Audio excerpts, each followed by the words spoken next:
An international clinical trial exploring treatments for Alzheimer's disease has recently expanded and changed to include an all-new approach using investigational drugs. Dr. Randall Bateman, professor of neurology at Washington University School of Medicine in St. Louis, is leading the global effort as principal investigator.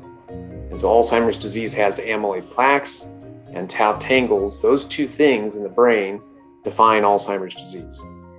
These new trials are targeting the tau tangles in the brain and trying to slow or prevent their onset so that we can slow or stop the progression of Alzheimer's disease.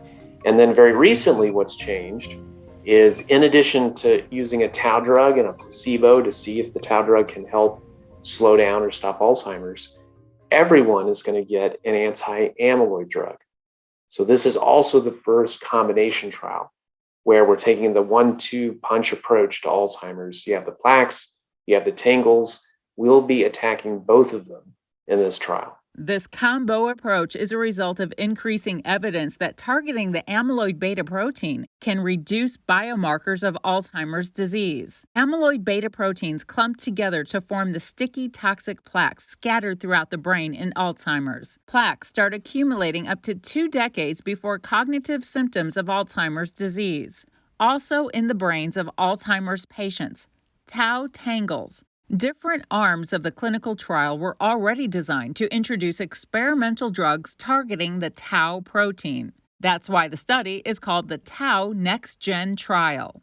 This is now the first Alzheimer's prevention trial to target both amyloid and tau with 2 drugs at the same time. A lot of interest has been focused on tau recently because of the realization that tau seems to be the executor or the effector of Alzheimer's disease. Whereas we think amyloid plaques sets up the possibility to get Alzheimer's, but then 2, you need the tau tangles to manifest the clinical aspects of the disease. Tau is the main part of tangles that form inside the neurons, the thinking cells of the brain. So this tau protein that makes up the tangles is a key target in Alzheimer's disease treatment trials. Recent developments have allowed researchers to develop drugs which target tau to lower down the way that tau causes damage to the brain. The trial will determine if the drug can slow, prevent, or reverse tau tangles that build up in the brain. Study participants will either receive an anti-tau drug or a placebo, but all study participants will receive drugs targeting amyloid-beta proteins to reduce or remove plaques. This latest move comes after the FDA's recent approval of a drug targeting the amyloid-beta protein to reduce plaques in the brain. The drug that was approved, aducanumab, that was approved in June of this year by the FDA under an accelerated approval pathway, that process and the data that's come out since then is what's driving us and enabling us to offer amyloid drugs across the trial. But we're not using that particular drug. There are 4 different monoclonal antibodies that have now been shown to fully remove the amyloid plaques out of the brain. Associated with that, these same drugs correct other biomarkers or measures of Alzheimer's disease.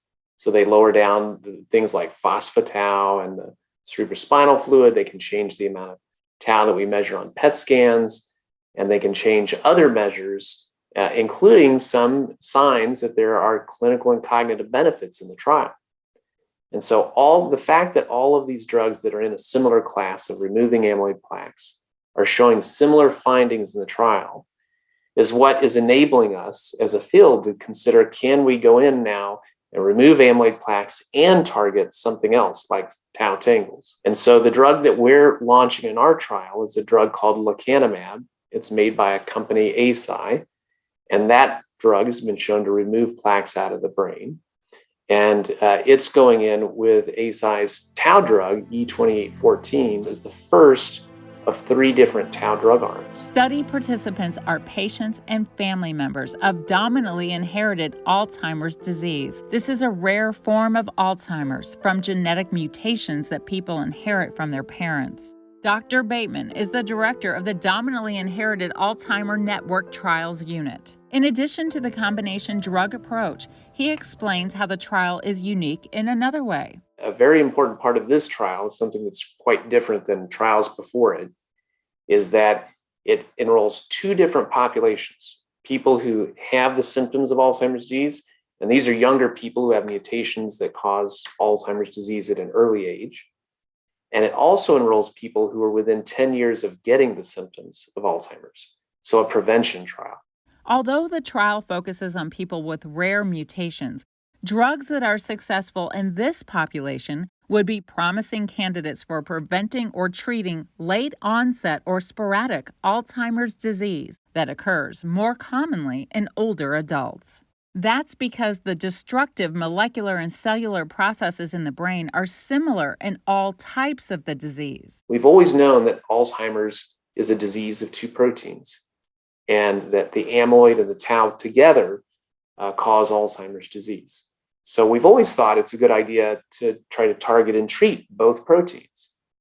But until we had some knowledge and understanding of a drug class that could effectively do that, it simply wasn't practical to launch a trial of two experimental treatments when you don't know that either one is going to do anything. And now that we know that one of them is going to do something, the anti-amyloid drugs, we can combine that with the anti-tau drugs, where we're less certain about what's going to happen, and try this kind of 1-2 approach on both proteins at the same time in the same patient.